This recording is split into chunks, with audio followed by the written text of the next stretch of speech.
예, 안녕하세요. 오늘은 수학 관련 영상 세 번째 시간으로 식에 대해서 알아보려고 합니다.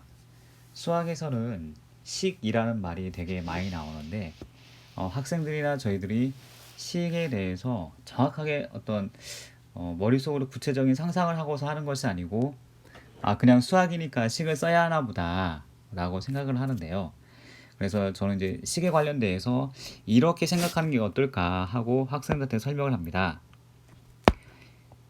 수학에서 식이란 숫자나 혹은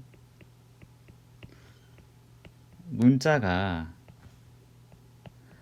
사칙 연산으로 사칙 연산, 예, 덧셈, 뺄셈, 곱셈, 나눗셈으로 연결된 것, 이렇게 정리를 하면 어떨까 싶어요. 그래서 예를 들어서 x 더하기 3, 이런 게 식이라 할 수가 있고요. 심지어 3 곱하기 5, 뭐 결과야 15라고 저희는 알고 있습니다만은 그냥 이렇게 적힌 것도 식으로 볼 수가 있더라. 그리고 4 x제곱은 6과 같아요, 이런 것도 식이지요. 그 다음에 7은 작더라 10보다, 이것도 하나의 이것도 하나의 식이라고 볼 수가 있어서 일단은 각각에 대해서 따로 이름을 붙이는 건 있지만 일단 요걸 식이라고 본다는 거죠. 그리고 식에는 크게 두 가지로 저는 나눌 겁니다. 요거는 이제 이렇게 큰 동그라미, 작은 동그라미 하나는 뭐냐면 등식이라는 것과, 옆으로 갈게요. 또 하나는 부등식이라고, 부등식, 이렇게 크게 두 가지로 나눠 보려고 합니다. 이렇게 선으로 좀 이렇게 나눠 볼게요. 그럼 등식은 어떤 거를 등식이라고 부르느냐? 요 기호 있죠? 요 기호. 요 기호가 있는 식.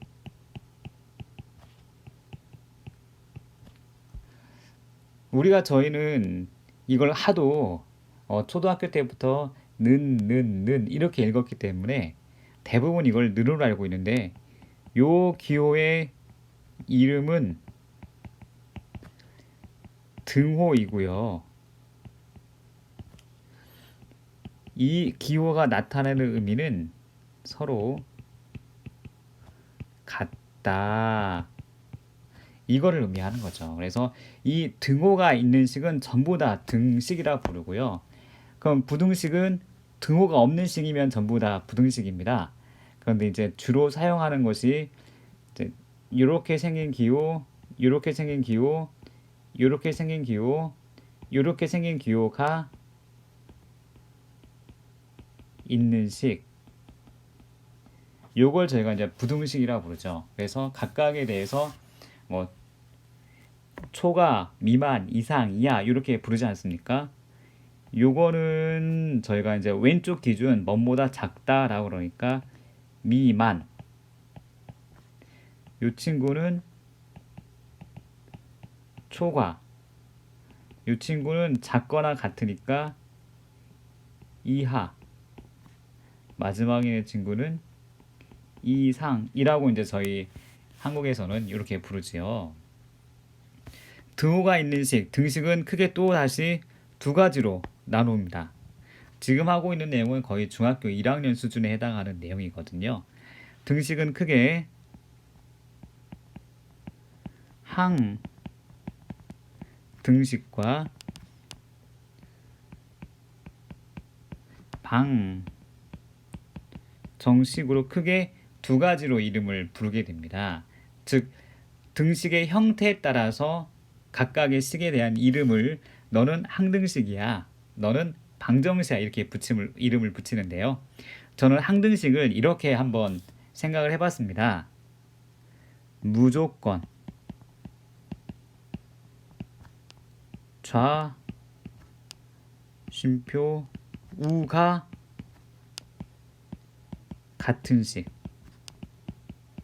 예, 뭐 x에다가 어떤 값을 집어넣든 미지수에다 어떤 수를 집어넣든 양쪽이 똑같으면 되는데, 저는 아예 형태가 놓여져 있는 형태가 왼쪽과 오른쪽이 무조건 같으면 항등식이라 부르고, 방정식은 좌, 우가 같게 되는 조건이죠. 필요한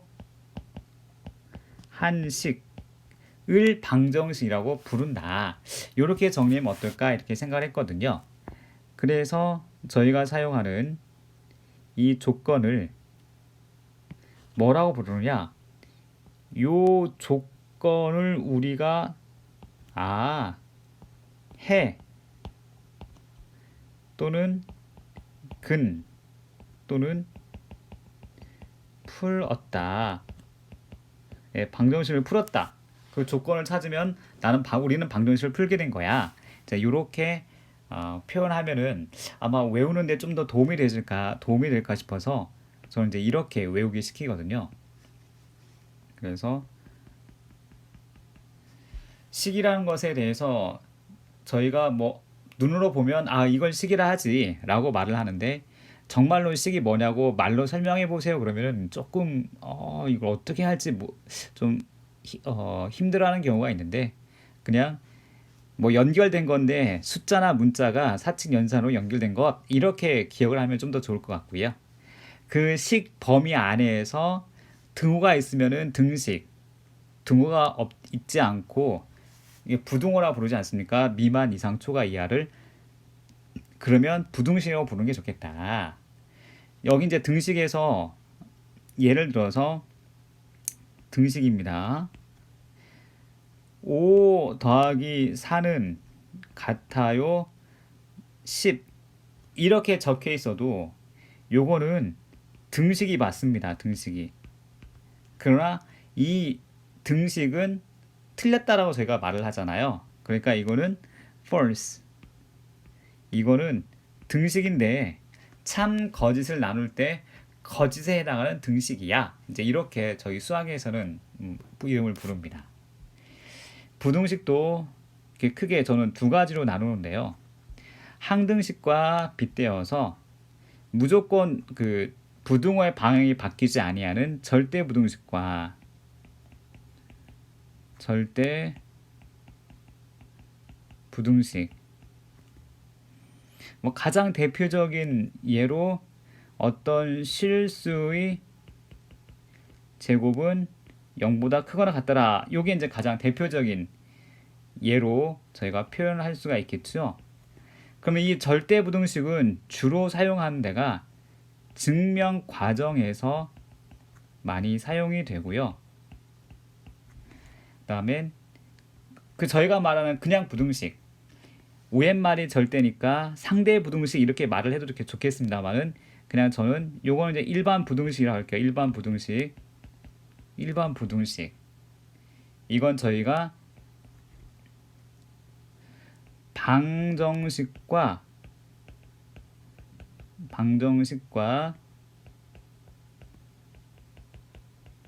풀이 과정이 매우 흡사해요. 흡사함.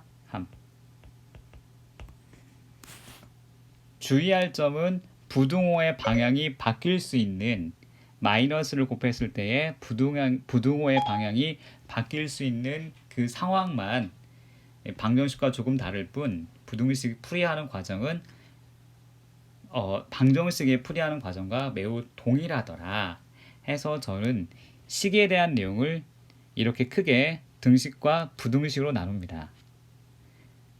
그리고 또 한 가지 더 얘기를 하자면, 이렇게 나눠주고요.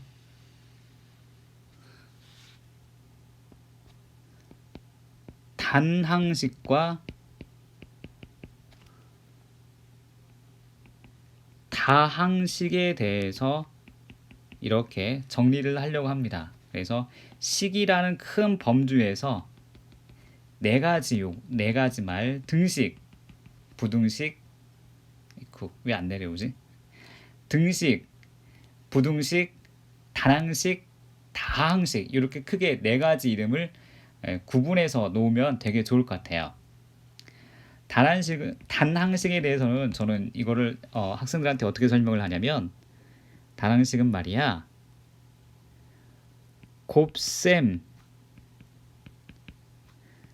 곱셈으로만 연결된 식. 예, 이렇게 제가 설명을 합니다. 그래서 단항식에서 예를 들어서 스몰 a 곱하기 스몰 a 곱하기 스몰 a 곱하기 스몰 a 이렇게 a만 4개 곱해져 있는 것을 바로 단항식이라고 부르고요. 요거를 좀 더 간결하게 바꾸는 것이 스몰 a의 4제곱 이렇게 간결하게 쓰는 거죠. 그래서 이 전체적인 내용을 저희가 학교에서는 거듭 제곱이다 라고 이렇게 얘기를 듣습니다. 그리고 여기 4에 해당하는 요 위치에 해당하는 것을 4에 해당하는 것을 우리가 지수라고 부르고요. 여기 스몰 a에 해당하는 것은 우리가 미치라고 부릅니다. 네. 그래서 3 곱하기 3 곱하기 3 곱하기 3 곱하기 3 이것을 같아요. 3의 5제곱 3의 5제곱이라고 읽습니다. 참고로 저 어릴 때는 이거를 3의 5승이라고 이렇게 읽기도 했었습니다. 근데 요즘에는 이렇게 읽질 않고요. 거의 대부분 3의 5제곱으로 바꿔서 읽더라고요. 따라서 5승 5승 뭐 2승 2승 이렇게 말씀하신 분이 계시더라 그러면 좀 예전에 공부하셨구나 이렇게 이해하셔도 좋겠습니다. 그래서 단항식은 곱셈으로 연결되어 있는데 여기서 조금 한 가지 제가 말씀해 드리고 싶은 것이 지수라는 말과 차수라는 말을 조금은 구분을 해보자. 이게 같은 위치에 해당하는 거거든요. 지수는 저는 이제 아이들한테 이렇게 설명하는데 곱해진 숫자 개수를 지수라고 부르고 똑같은 지수 위에 곱해진 문자 개수를 차수라고 부르더라. 그래서 지수에서는 예를 들어 5의 4제곱 이렇게 되어 있으면 이거는 5가 하나, 둘, 셋, 4개 이렇게 곱해진 상황이고 차수는 x의 세제곱 이래 버리면 저희가 x 곱하기 x인데 저희가 이거를 따르게 부릅니다. x의 세제곱도 있지만 x의 3차 항이라고 이렇게 부르기도 하거든요. 그래서 단항식을 배울 때는 곱셈으로만 연결된 것이로구나. 그런데 숫자가 여러 개 곱해져 있으면 그건 지수라 부르고 문자가 여러 번 곱해져 있으면 그거는 지수 혹은 차수인데 차수로 아는 것이 더 좋구나 이러면 훨씬 나을 것 같습니다. 그리고 단항식은 그런데 다항식은 제가 좀 실수했습니다. 다항식은 덧셈으로만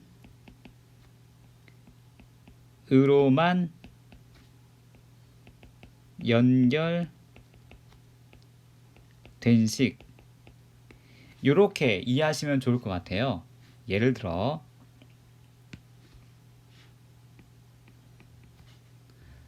3x의 제곱 마이너스 7x 플러스 8 이렇게 되어 있는 것은 이제 다항식의 이제 어떤 예를 들어 설명을 하는데요. 덧셈으로만 연결되어 있다더니 가운데에 뺄셈이 있지 않습니까? 라고 이제 이렇게 의문을 품을 때가 있는데요. 저희 한국에서는 덧셈과 마이너스 기호가, 그러니까 플러스 기호와 마이너스 기호가 연달아 있으면 그것을 마이너스 기호로 바꿔 쓰는 거거든요. 따라서 이 친구는 3x 제곱과 마이너스 7x와 8 이렇게 세 개를 이렇게 중간에 더해 놓은 상황입니다. 그래서 이제 많이 질문할 텐데 항의 개수는 총 3개입니다. 아까 써온 거 보시다시피 3x 제곱이라는 것과 마이너스 7x라는 것과 숫자 8이라는 것 이렇게 3개가 돼요. 제가 이제 여기 항이라는 말을 제가 설명을 다 하고 하려고 했는데요. 이 단항식의 다른 말이 바로 항이라고 합니다. 예. 그러니까 다항식처럼 여러 개가 있을 때는 항이라 부르지만 단항식으로 이렇게 홀로 하나 있을 때는 그냥 단항식이라 부르기도 하고요. 이걸 항이라고 부르기도 하는데요. 다항식으로 갔을 때에 이렇게 하나하나를 이렇게 하나하나를 전부 다 항이라고 부릅니다. 왜냐하면 곱셈으로 연결되어 있기 때문에요. 그리고 숫자 8은 미지수가 없잖아요. 그래서 미지수가 없는 것을 우리가 상수항이라고 부릅니다. 여기서 상수항은 8이 되는 거고 의미는 항 중에 미지수가 없는 항, 요거를 저희가 상수항이라고 부릅니다. 그래서 다항식에서는 덧셈으로 연결되어져 있어서 이걸 뺄셈으로 오해하시면 안 되고요. 그래서 x제곱의 개수, x제곱의 개수는 3이 되고요. 1창 x의 개수는 7이 아니고 마이너스 7이라고 하는 겁니다. 또 여기서 하나, 우리가 흔히 쓰는 이 개수는 저는 개수나무 할 때 그 개수인 줄 알았습니다. 참 지혜롭지 못하게. 근데 알고 보니까 더해진 문자 개수, 총개수, 이 개자가 더할 개자더라고요. 합할 모든 걸 합했다 할 때. 그래서 저희가 예를 들어서 설명할 때 x 더하기 x 더하기 x 더하기 x를 4x라고 바꿔 쓰는 이유, 이 앞에 있는 4가 바로 문자 스몰 x가 4개를 더했구나 라는 의미를 담고 있는 거예요. 그럼 이제 아까 마이너스 7처럼 그러면은 마이너스 7개는 말이 안 되잖아요. 그래서 저는 그냥 이 더해진 개수인데 좀 더 쉽게 설명하려고 미지수의 곱해진 수 이렇게 설명하기도 합니다. 잘 이해가 되셨을지, 잘 이해가 됐을 거라고 부탁을 드리고요. 오늘 이 시간에는 식이라는 말, 식이 무엇인지에 대해서 이해를 해주시고 거기에는 등식과 부등식 그리고 단항식과 다항식으로 크게 4가지로 일단 나누어 보았습니다. 다음 시간에 또 만나 뵐게요. 감사합니다.